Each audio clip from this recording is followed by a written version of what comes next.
Hello everyone, আসসালামু আলাইকুম। আমরা যখন মাঝে মাঝে দেখা গেছে হোটেলে খেতে যাই তখনকার ভর্তাগুলো কিন্তু অসাধারণ লাগে খেতে। আমি আজকে ওরকম করে হোটেলের মতো করে আজকে টাকি মাছ ভর্তা করব। টাকি মাছ আমি কেটে ধুয়ে পরিষ্কার করে নিয়েছি। এখন টাকি মাছের মধ্যে আমি এরকম করে কেটে দিব, কারণ কাটলে দেখা গেছে যে মশলাগুলা ওই টাকি মাছের ভিতরে ঢুকবে আর ভাজিটাও অনেক ভালো হবে। টাকি মাছ ভাজার জন্য আমি হলুদের গুঁড়া, মরিচের গুঁড়া আর লবণ মিশিয়ে নেব। লবণ, হলুদ, মরিচ আলাদা ভালো করে মিশিয়ে নিলে ভালো হয়। মশলা আমি এখন টাকি মাছের সাথে মিশিয়ে নিব। টাকি মাছ আমি মধ্যে যে ছুরি দিয়ে কাটছি ওইগুলোর মধ্যে হাত দিয়ে মশলা ভালো করে ভেতরে দিয়ে দিতে হবে। টাকি মাছ মশলার সাথে মিশিয়ে নিয়ে আমি 10 মিনিট ঢাকনাটা ঢেকে রাখবো। অন্য পাশে আমি প্যানের মধ্যে সয়াবিন তেল দিয়ে গরম করে নিয়েছি। এখন প্যানের মধ্যে আমি টাকি মাছ দিয়ে ভেজে নামিয়ে নেব। টাকি মাছ ভাজতে কিন্তু বেশি তেল লাগে না, অল্প তেলে ভেজে এই টাকি মাছ নামিয়ে ফেলা যায়। আর একদম ভেজে কিন্তু মুচমুচে করে ফেলা যাবে না। টাকি মাছ ভাজা হয়ে গেছে, এখন আমি উঠিয়ে নেব। দেখেন আমার টাকি মাছ ভাজাটা ঠিক এরকম হয়েছে। টাকি মাছ আমি 2-3 মিনিট পরে কাটা ছাড়িয়ে নেব। একটু ঠান্ডা হলে তারপরে আমি কাটা ছাড়িয়ে নেব।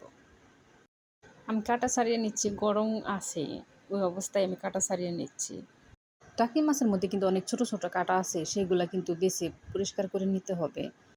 এই টাকি মাছ একটু সময় নিয়ে বেছে তারপরে পরিষ্কার করে নেবেন, ছোট ছোট কিন্তু অনেক কাটা থাকে।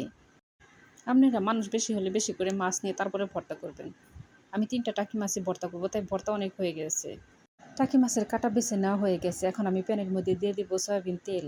তেলের মধ্যে দিয়ে দিব পেঁয়াজ কুচি। পেঁয়াজ আমি তেলের মধ্যে ভেজে নিব।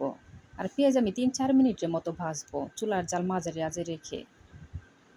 এখন আমি দিয়ে দিব রসুন। রসুন আমি কুচি করে দিয়েছি।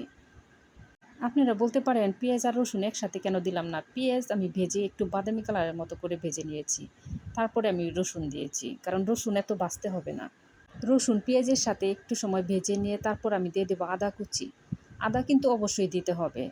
আদা একটু সময় ভেজে নিয়ে তারপর আমি দিয়ে দেবো টাকি মাছ। টাকি মাছ আমি পেঁয়াজের সাথে তেলের সাথে ভালো করে ভেজে নেব। টাকি মাছ ভাজির উপরে কিন্তু আমি সরিষার তেল দিলাম, পরে যেন সরিষার তেল না দিতে হয়, তার জন্য সরিষার তেল দিয়ে এখন আমি ভেজে নামিয়ে নেব। টাকি মাছ ভাজতে ভাজতে দেখেন একদম বাদামি কালারের মতো আমি করে ফেলছি। ঠিক এরকম করেই ভাজতে হবে, তাহলে যেন ভর্তার আসল টেস্টটা পাবেন। দেখেন আমার টাকি মাছ ভাজাটা ঠিক এরকম হয়েছে, এরকম করে ভেজে নিতে হবে। আমার টাকি মাছ ভাজা হয়ে গেছে, এখন আমি নামিয়ে ফেলবো।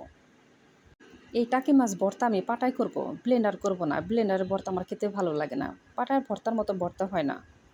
টাকি মাছ ভর্তা করার জন্য প্রথমে আমি 2টা শুকনা মরিচ, 2টা কাঁচা মরিচ আর স্বাদ মতো লবণ দিয়ে আগে বেটে নিব।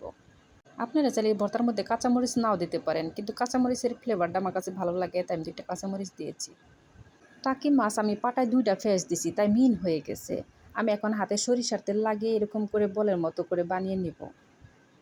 গরম গরম ভাতের সাথে ভর্তা খেতে কিন্তু অসাধারণ লাগে। আমার ভর্তা বানানো হয়ে গেছে। সবাই ভালো থাকবেন। আল্লাহ হাফেজ।